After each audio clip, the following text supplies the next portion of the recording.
प्रिय बच्चों, आज हम बैक्टीरिया की संरचना और उनके विभिन्न आकार के रूपों के बारे में अध्ययन करेंगे।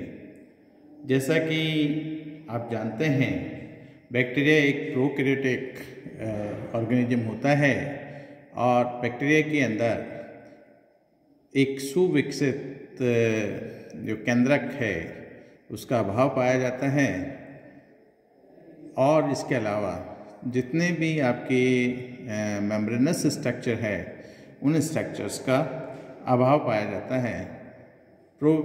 बैक्टीरिया जो है कई सारे पौधों के अंदर रोग उत्पन्न करते हैं, इसलिए बहुत ही इम्पॉर्टेंट होते हैं। सामान्यतः इनका जो आकृति है वो 0.2 माइक्रोन से 2 माइक्रोन के मध्य होता है। अगर हम एक बैक्टीरिया की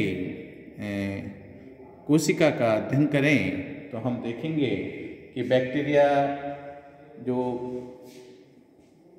यूनिसेलुलर ये जो कोशिका है, इस कोशिका को हम देखें तो इस कोशिका को आप देखिए तो इसमें सबसे जो बाहर वाला हिस्सा है, इस बाहर वाले हिस्से को आप ये देखिए, यहाँ लिखा है कैप्सूल, ठीक है, और कैप्सूल के बाहर जो होती है स्लिम लेयर। तो ये एक श्लेष्मीय जो है स्ट्रक्चर होता है। तो श्लेष्मीय स्ट्रक्चर का मतलब ये हुआ कि म्यूकस लाइक सिक्रेशन इस सेल से बाहर निकलता है। जब ये म्यूकस लाइक सिक्रेशन जो बाहर निकलता है, ये म्यूकस लाइक सिक्रेशन अगर एमॉर्फस यूनिफॉर्म हो जाता है तो हम उसको कैप्सूल कह देते हैं। और कैप्सूल जो बाह्य संरचना होती है, ये आकृति के हिसाब से इसको माइक्रो कैप्सूल्स और मैक्रो कैप्सूल्स में हम बांट सकते हैं। माइक्रो कैप्सूल्स जो होते हैं वो कोशिका भित्ति से आसानी से अलग नहीं किए जा सकते, जबकि माइक्रो कैप्सूल्स होते हैं उनको हम आसानी से अलग कर सकते हैं। तो स्लिम लेयर जो होता है कि अगर एमॉर्फस है और उसमें जो कंपोजिशन है उसमें सिमिलरिटी नहीं है तो वो स्लिम लेयर कहलाएगा। वही अगर कंपोजिशन उसका फिक्स है तो वो कैप्सूल कह जाएगा। देन अगर आप देखें तो बाहर जो ये संरचनाएं हैं, इन संरचनाओं में इनको हम जो है कसाबिका, ये जैसे आप ये स्ट्रक्चर आ रहा है इसको हम कसाबिका कह सकते हैं। तो कसाबिकाएँ क्या होती हैं कि मोमेंट के काम आती हैं, गति के काम आती हैं, इसी तरह से किसी सरफेस से चिपकने के काम भी आती हैं। अगर इस स्ट्रक्चर को हम यहाँ अकेला निकाल के देखें तो इसके मेनली 3 पार्ट होते हैं। एक हो गया फ्लैजेलम, ठीक है, फिर हो गया हुक, और उसके बाद में जो ये नीचे वाला हिस्सा है इसको हम कहते हैं बेसल बॉडी या मैकेनिज्म, जिसके बेसिस पे ये जो है मोमेंट करती हैं। फ्लैजिला एक तंतुनुमा संरचना होती है जो कि फ्लैजिलिन नामक प्रोटीन की बनी होती हैं, और ये हुक है, ये रिजिडिटी देता है, और जो मोटर्स होती हैं इसके अंदर जिसको हम बेसल बॉडी कहते हैं, ये मोटर इसको रोटेट करने के काम आती हैं। तो इन कसाबिकाओं की स्थिति के आधार पर आगे चल के इनका डिफरेंट मॉर्फोलॉजिकल क्लासिफिकेशन किए गए। बाकी के हिस्से अगर हम देखें तो जो आपका उसके बाद वाला हिस्सा ये सेल वॉल है। सेल वॉल के अंदर वाला जो हिस्सा है, ये सेल वॉल जो है, ये सेल वॉल म्यूकोपेप्टाइड की बनी होती है। म्यूकोपेप्टाइड या इसको हम म्यूरिन भी कहते हैं, उसकी जो है सेल वॉल बनी होती है। और उसके बाद जो हिस्सा है उसको हम सेल मेम्ब्रेन कहते हैं। ये प्रोटीनेशियस स्ट्रक्चर है।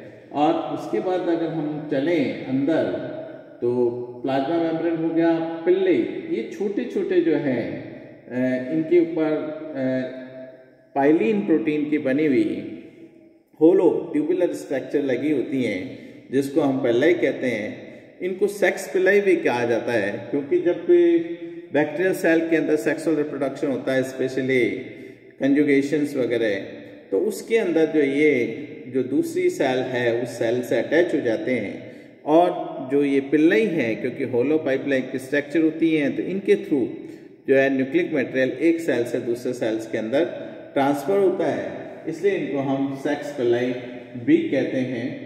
तो ये पिल्लाई छोटी छोटी संरचनाएं होती हैं जो सरफेस के ऊपर पाई जाती हैं।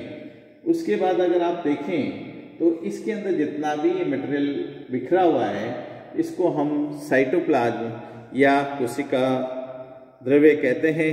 बैक्टीरिया में क्योंकि वेल डिफाइंड न्यूक्लियस नहीं होता है, इसलिए इसका जो कोशिका द्रव्य जीव द्रव्य है वो कोशिका द्रव्य और केंद्रक द्रव्य में विभक्त नहीं होता है, क्लियर कट। लेकिन जो सेंटर पार्ट है उस सेंटर पार्ट के अंदर जो है इसके अंदर हेलिकल डीएनए पाया जाता है। ज़्यादातर जो आपके प्लांट पैथोजेनिक बैक्टीरिया हैं वो plant pathogenic bacteria RNA molecules रखते हैं, कोई है उसके अंदर डीएनए हो सकते हैं। ये डीएनए और आरएनए सिंगल स्ट्रैंडेड या डबल स्ट्रैंडेड हो सकते हैं। ये जो सेल न्यूक्लियर मेम्ब्रेन दिख रही हैं ये डिफ्यूज मतलब वेल ऑर्गेनाइज नहीं होती है, कहीं टूटी हुई हो सकती है, न्यूक्लियोलस भी इसके अंदर नहीं पाया जाता है।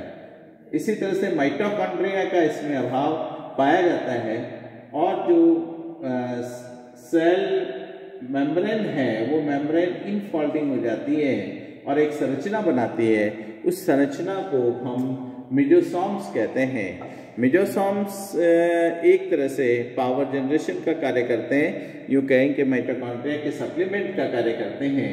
इसके अलावा जो ये हैं क्रोमेटोफोर्स हैं जो इसके अंदर देखे जाते हैं। क्रोमेटोफोर ऐसे बैक्टीरिया जो कि स्वयंपोषी होते हैं, ऑटोट्रॉप्स होते हैं, प्रकाश संश्लेषण करते हैं, अपना भोजन स्वयं बनाते हैं। इस तरह के जो ऑटोट्रॉपिक बैक्टीरिया हैं उनके अंदर जो है ये आपके क्रोमेटोफोर्स पाए जाते हैं।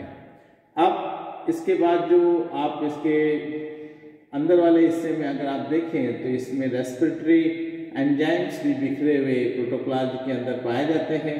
इसके अलावा जो राइबोसोम्स होते हैं जो कि प्रोटीन सिंथेसिस का काम करते हैं वो राइबोसोम्स इसके अंदर पाए जाते हैं और इसमें जनरली 70S टाइप के राइबोसोम्स पाए जाते हैं। सेडिमेंटेशन कोएफिशिएंट उसका S होता है। इसी तरह से अगर आप देखें तो प्रोटीन मॉइटीज वगैरह इसके अंदर पाई जा सकती हैं और इसमें अगर आप देखें तो एंडोप्लाज्मिक रेटिकुलम जो है उसका अभाव पाया जाता है, वो नहीं पाया जाता है। कोई भी मेम्ब्रेनस स्ट्रक्चर आपको इसमें नहीं नजर आएगा। तो ये एक बैक्टीरियल सेल्स के बारे में जनरल सूचना हुई। अब उसके बाद अगर आप देखें तो इन बैक्टीरिया को हम डिफरेंट इनके जो रूप हैं, मॉर्फोलॉजी है, आकार के रूप से कैसे ये बैक्टीरियल कोशिकाएं हो सकती है, उनके आधार पर हम इनको वर्गीकृत कर सकते हैं। अगर आप देखें तो पहला रूप है कोकस या गोलाकार संरचनाएं जो एक यूनिसेलुलर हैं। अब अभी आप देखिए ये जो गोलाकार संरचनाएं अपने आप में अलग अलग हैं तो इसको हम कॉकस कहते हैं।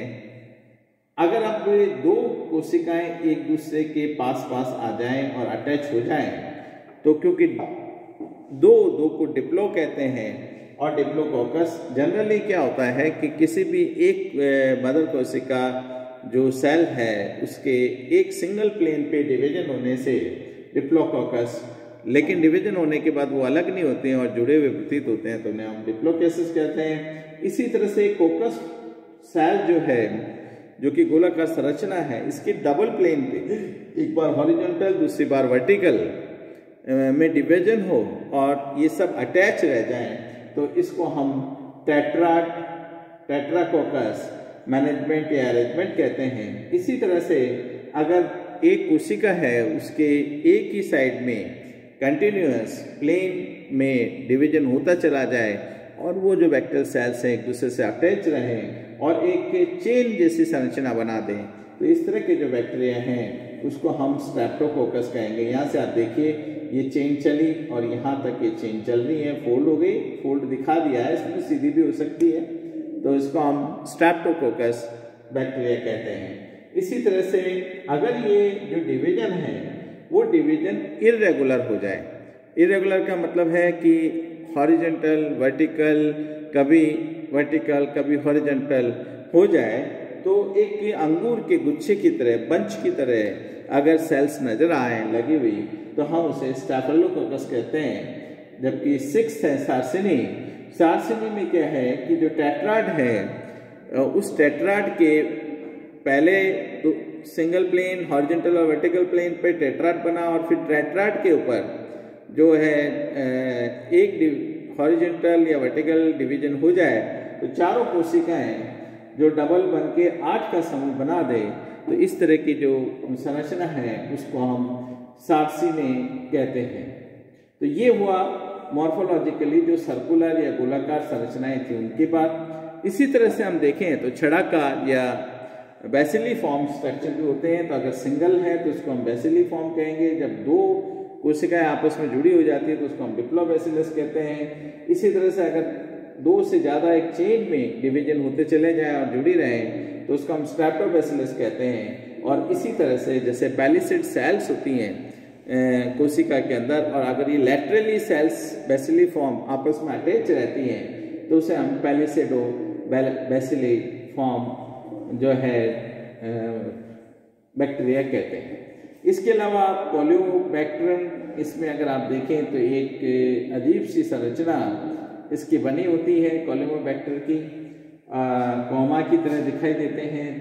इसी तरह से रोडोबैक्टर में अगर आप देखें तो बीच में गुब्बारे, फूले हुए पिचके हुए गुब्बारों की तरह की संरचनाएं होती हैं, तो हम इसे रोडो माइक्रोबियम बैक्टीरिया कहते हैं। इसी तरह से कॉमा से की तरह होता है तो उसको हम विब्रियो कहते हैं। और अगर मुड़ा हुआ हो और तो इस तरह की जो फ्लेक्सिबल जो होती हैं उनको हम स्पाइरलम कहते हैं। अगर ज़्यादा फ्लेक्सिबल हो तो इसको हम स्पायरोकीट भी कहते हैं।